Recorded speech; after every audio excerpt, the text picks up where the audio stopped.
All right, so today we're diving deep into the world of the Indian Gaur. The Indian You Gaur. might know them as the largest wild cattle species in all of India and Southeast Asia. That's right. And we're going to go beyond just their size today. Okay. We're going to uncover why these massive herbivores are so crucial to their ecosystems, All right. sometimes bigger than a refrigerator, you know. Yeah. We'll also talk about what makes them vulnerable. Yeah, they are impressive. That's true. Yeah. The Indian Gaur, also known as the Gaurus, it's a real heavyweight. Oh, yeah. Sometimes exceeding 2,000 pounds. Wow. And they're actually listed as vulnerable, so Yeah. understanding their role and the threats they face is really essential. Absolutely. Okay, so let's picture this. Okay. We're, trekking through a dense forest, Right. sunlight filtering through the canopy. Okay. What's the first thing that catches our eye when we spot an Indian Gaur? Well, it's hard to miss their size, of course. But their dark coats are really striking, especially in those older males. Mm-hmm. They're almost black, contrasting with the lighter shades of the females and the younger Gaurs. Okay. And then, of course, you have those massive horns, Yeah. curved almost like a crown. Yeah, I bet those horns really stand out. I read they can be over 3 feet long. It's true. Wow. Are there any other distinct features that we should look for? Definitely look for those pale or white stockings on their legs. It's a sharp contrast against their dark bodies, and it's kind of a visual reminder of how unique these creatures really are. So we've established that these animals are visually impressive. Yes. But where would we even find them? Right. What kind of environment do they call home? So think dense forests. Okay. They prefer tropical and subtropical areas with plenty of vegetation, water, and food. We're talking about deciduous forests, evergreen forests, and even moist savannas. Wow. They've adapted to thrive in a variety of landscapes across India and Southeast Asia. And within these vast landscapes, are there any specific areas that stand out as strongholds for the Gaur?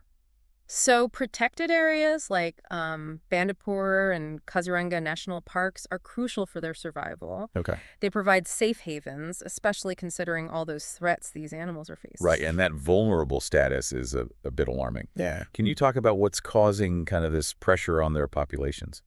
Well, one major factor is habitat loss. Deforestation for agriculture and human settlements. Yeah. It's squeezing them into smaller and smaller areas. It's almost like we're encroaching on their homes. Sadly, that's part of the problem. Yeah. And then you add in poaching, which Yeah. is driven by that demand for their meat and horns, and Ugh. it creates a really serious situation. And I imagine diseases spreading from domestic cattle don't help either. That's right. It really highlights how interconnected our actions are with the natural world. So we painted this picture of the Gaur, a majestic creature in a precarious position. Right. But they're not just aesthetically pleasing, are they? Yeah. There's got to be more to their role in the ecosystem, right? You're absolutely right. They're what we call a keystone species. Think of them as the linchpin holding the entire ecosystem together. Oh, okay. I'm intrigued. Break that down for me. What makes them so crucial? So their grazing habits actually help maintain plant diversity Okay. by preventing certain species from becoming too dominant. Okay. They allow a wider variety of plants to thrive, Gotcha. and their dung acts as a natural fertilizer, Okay. enriching the soil and supporting the whole food web. So they're not just large herbivores. No. They're impacting the very foundation of the forest. Exactly. They're influencing everything from plant life to soil health, which then affects other animals and the overall biodiversity of the region. Now, I'm also curious about their diet. What are these massive herbivores fueling themselves with? Their menu is primarily a plant-based buffet. Yeah. Grasses, leaves, fruits, and even bamboo shoots. A true vegetarian giant. That's right. And their digestive system is fascinating. Okay. They're ruminants, meaning they have that multi-chambered stomach Right. that allows them to break down those tough plant fibers through a process called chewing cud. Well, so they're not just eating a lot. They're getting the most out of every bite. It's like nature's ultimate recycling system. It's incredibly efficient, and they're even selective about what they eat, Okay. preferring fresh foliage and often traveling, long distances to find those best grazing spots. So they're picky eaters, venturing out during cooler hours to find their favorite greens. Exactly. And while they may seem solitary at times, they actually have a fascinating social structure. Okay, I'm all ears. Tell me about their social lives.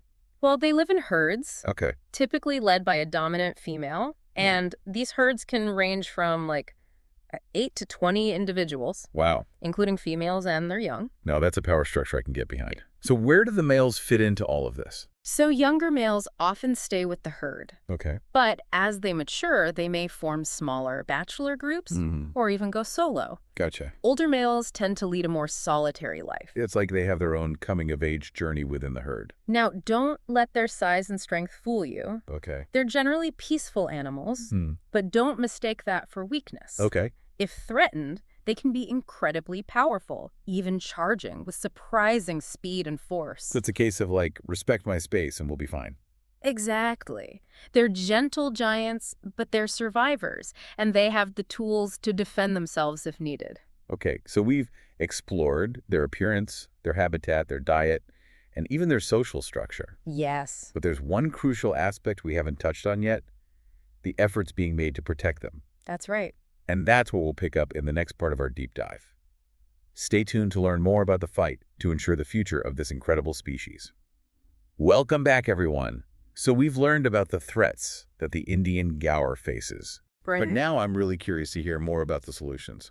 What's giving these gentle giants a fighting chance? Well, the good news is there's a lot happening on the conservation front. Okay. One key strategy is establishing protected areas. Think national parks and wildlife sanctuaries. Right, we touched on those earlier. Yeah. How do they actually translate into protection on the ground? Okay, so imagine you're a gaur. Okay. Outside these protected areas, you're constantly dodging poachers. Right. You're dealing with shrinking habitat. Mm-hmm. But inside, it's like you're entering a safe haven. You can roam freely, graze, and raise your young without that constant fear. So it's not just about drawing lines on a map. No. It's about creating a secure environment where they can thrive. Absolutely. And within these areas, anti-poaching patrols are crucial. Okay. Dedicated teams are working tirelessly to prevent illegal hunting and protect the gaur. That must be some seriously challenging work. It is, but it's also incredibly rewarding. These individuals are on the front lines, putting their lives on the line to safeguard these animals. And beyond those anti-poaching efforts, habitat restoration plays a vital role. Can you give me an example of what that looks like in action? So picture a forest that's been degraded by logging Okay. or agriculture. Restoration teams come in and start planting native trees, Yeah. working to recreate the gaur's natural habitat. Okay. It's like they're rebuilding the forest piece by piece. So it's about giving the gaur a home where they can truly flourish. Yeah. But what about the areas where human activity and gaur territory overlap? Well, that brings up another important aspect. Human-wildlife conflict. As human populations expand, Right. those encounters with wildlife, including the gaur, become more frequent. Right. And these encounters can sometimes lead to negative consequences for both sides. Yeah. Can you elaborate on that? So think of a gaur that wanders out of a protected area in search of food. Okay. They might end up raiding crops, leading to conflict with farmers.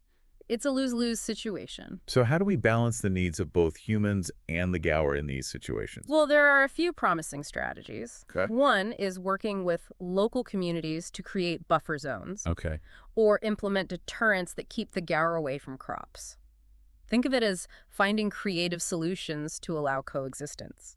So things like fences Yeah. or alternative food sources for the gaur. Exactly. It's about finding practical solutions that address the root of the conflict. It sounds like involving the community is essential. Absolutely. It's about fostering understanding and respect for the gaur. And one way we do that is through education programs. Right, because if people understand the gaur better, Right. they'll be more likely to support their conservation. Precisely. Mhm. These programs dispel myths. They highlight the gaur's ecological role and emphasize those benefits of coexistence. They're all about empowering communities to become stewards of the gaur. Sounds like there's a lot of good work being done. There is. And it's encouraging to see that commitment to protecting this incredible species. It's not just about saving the gaur. Yeah. It's about recognizing their value within that larger ecosystem. And speaking of value, I'm reminded of our earlier discussion about the gaur's cultural significance. Right. Can you elaborate on that a bit more? Sure. So the gaur hold a special place in many cultures, particularly in India. In some communities, they're revered as symbols of strength and power. Wow. even appearing in local folklore and traditions. So it's not just a biological entity. Right. It's woven into the cultural fabric of the region. Exactly. Protecting the Gaur also means preserving those traditions and beliefs that are intertwined with its existence. It's a reminder that conservation isn't just about science.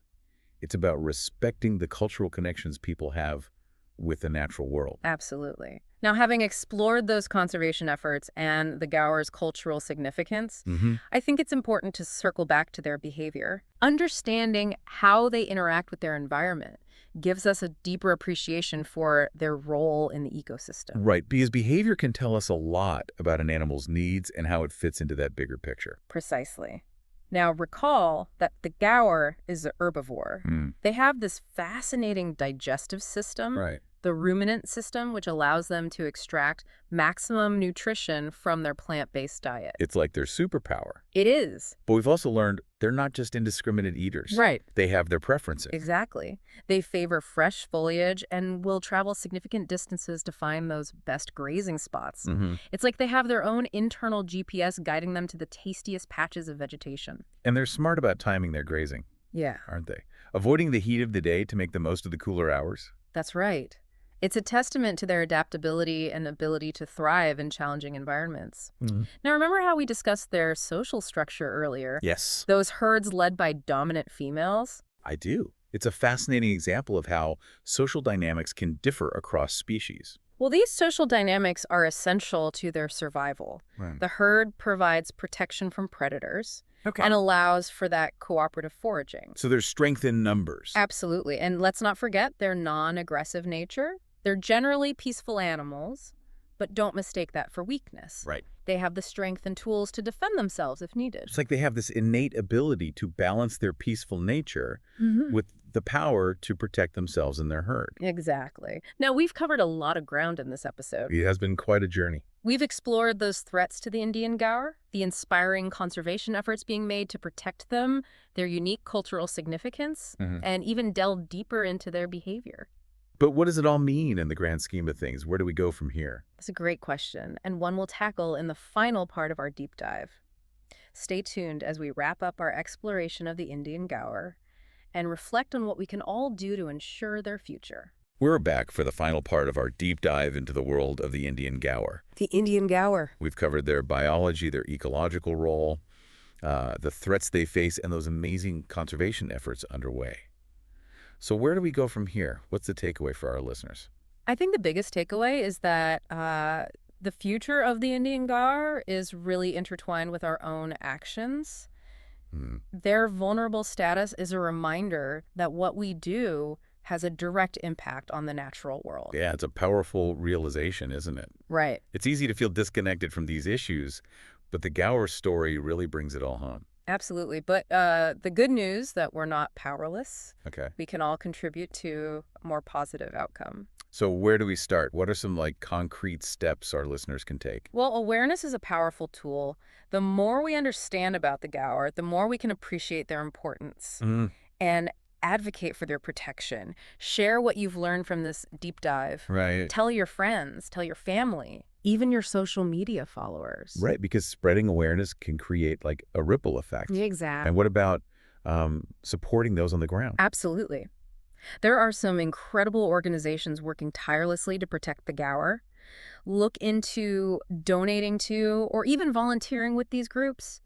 Your contribution, however small, can make a real difference. Yeah, it's encouraging to know that there are people dedicating their lives to this cause. Right. But beyond direct action, are there other ways we can contribute? Think about your everyday choices. Okay. Supporting sustainable products, minimizing your environmental footprint.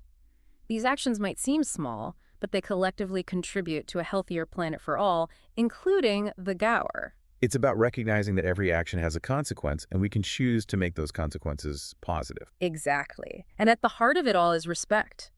Respect for the Gaur, respect for that delicate balance of nature, and respect for the communities who share their lives with these incredible animals. It's a shift in perspective, isn't it? Yeah. From seeing ourselves as separate from nature to understanding